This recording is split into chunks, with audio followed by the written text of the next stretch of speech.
हं? काहीच नाही माहित.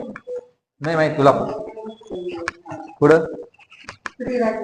हो श्री राज्य तिकडे मी नाथांचा झाला.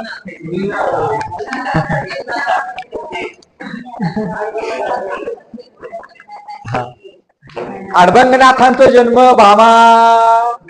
भामाठाण कोपरगाव तालुक्यात. आता एवढ्या जवळ आहे तरी तुम्हाला माहित नाही, तुम्हाला पुढे नेऊन सोडावं ते आता मला कळालं. आपल्या कोपरगाव जवळ झालेला आहे. तिकडे घेऊन जायला लागत. यांना डोळ्या करून त्याच्यात बसून काय माहिती, यांना एडत पायऱ्या. त्यांचं नाव काय असतं माहितीये का? माणिक प्रभू असत. माणिक है ना, माणिक नाव असतं. खूप अडबंग होते. तर आधी नाव ऐका, माणिक नाव. तर माणिक नाव असतं. ते 10 वर्षाचे होतात आणि आपण जिकडे गेलो होतो शेतीमध्ये ते तिकडं नांगरत असतात आपल्या बरोबर.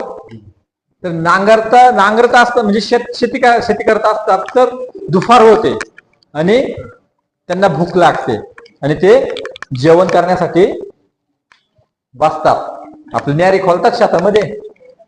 त्याच वेळेस यात्रा आता हे पदभ्रमण करत असतात. कोण? गोरक्षनाथ बाबा. हा, तर पदभ्रमण करत असताना तिथे कोण येतं? गोरक्षनाथ बाबा येतात आणि त्यांना भूक लागलेली असते. दुपारची वेळ असते. रणरणत होऊन त्या टप्प्यामध्ये त्यांना कोण दिसतं? माणिक म्हणजे अडबंगनाथ बाबा. हा, माणिक दिसतो आणि ते बघतात का अरे हा न्यारी करायला बसलाय, आपल्याला काहीतरी भेटेल थोडं तरी का आपलं होऊन जाईल. मग ते काय करतात तिथे आणि म्हणतात आदेश. काय म्हणतात? हा, आदेश म्हणतात. मग तिथं आल्यावर तर हे पण म्हणतात, नमस्कार करतात. या योगी कोण आहे तुम्ही? म्हणजे सांगतात मी असं असं आहे.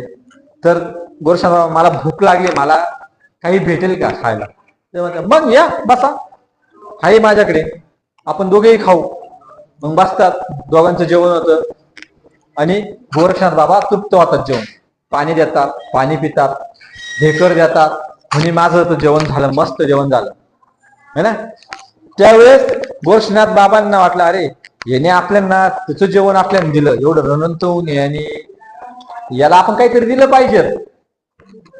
काय याला आपण काहीतरी दिलं पाहिजे. तर मग ते म्हणतात आता तुम्हाला जेवण दिलंय, तर तुला काय पाहिजे ते सांग. काय म्हणतात? तुझी इच्छा काय असेल ते माग माझ्याकडनं. आपल्याला नाही का देव प्रसन्न झाला, आपण गोष्ट ऐकायचो लहानपणी आहे ना, का देव प्रसन्न झाला काय वर मागायचा, तुला काय लागतं माझ्याकडून घे. तर मग गोष्ट मिन्नाथ काय म्हणतात आपले माणिक प्रभू काय म्हणतात, आता तुम्ही आले, जेवण केलं, तुमचं काम झालं ना, निघा. बाकीच्या चौकशा करा करू आले चांबर चौकशा. तुम्ही खा आणि निघा. आता काय बोलावं, अरे पण काहीतरी तुला देतो मी. अरे तूच माझ्याकडे मागून खाल्लंय, तू काय मला देशील?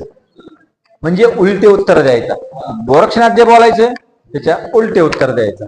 त्यांना माझ्या वाटायला लागली गोरक्षनाथ बाबांना नाही का याला काहीतरी आपल्याला देऊन जायचं, पण यांना आठवायचं कसं त्याच्यामध्ये, कशात शब्दामध्ये कसं आठवायचं. तर मग ते काय करतात का, हे बघ बाबा, मी जर तुला म्हटलो ना तू माझं ऐकायचं नाही, तर असं कसं होईल? तू सांग, मी ऐकल, तुम्ही सांगा मला, मी ते करीलच. ते नाही करू शकत मी करीलच, नाही करू शकत तो मी करीलच. ठीक आहे, मग एक काम कर, तू आजपासून तुझ्या मनाच्या विरुद्ध वागायचं, वाग. पण तू वागून नाही दाखवणार. असं थोडीच आहे, मी वागून दाखवील म्हणजे आठवायसाठी तू वागून नाही दाखवणार म्हणजे वागून दाखवील. म्हटलं मग ठीक आहे चाललं. मग आजपासून ठरलं तर तू तुझ्या मनाच्या विरुद्ध वागायचं. मग अडबंगनाथ बाबा काय करतात का, अडबंगनाथ बाबा म्हणजे आपला माणिक प्रभू माणिक प्रभू काय करतात आणि गोरक्षनाथ बाबा मग निघून जातात. मग ते चालतं मग त्यांचं असंच का हे सांगितलं ते नाही करायचं, ते सांगितलं ते नाही करायचं. मग संध्याकाळ होते, टोपलं घेतात डोक्यावर, भारा घेतात जनावरांसाठी आणि जायला लागतात.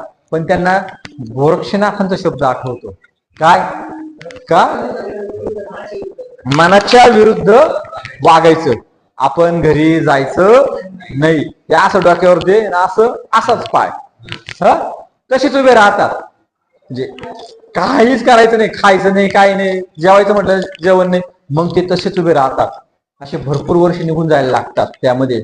आणि त्यांची समाधी लागल्या जाते.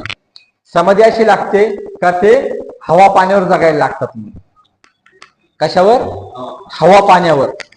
मग हवा पाण्यावर जगायला लागतात. मग त्यानंतर होतं काय, 12 वर्ष होऊन जातात.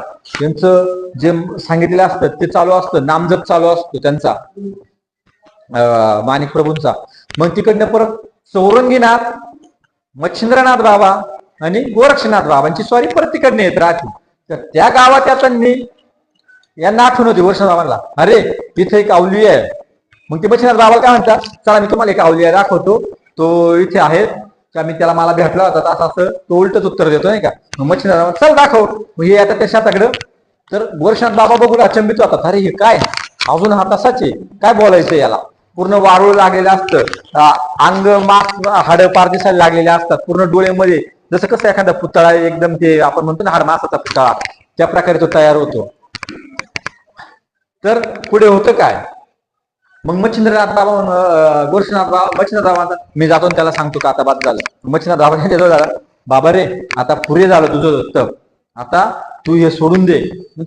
तुम्ही कोण, तुम्हाला काय करायचंय, मी तप करू नाही तर काय करू, तुम्ही कुठं चालले, तिकडे चालले ना, त्याला निघा.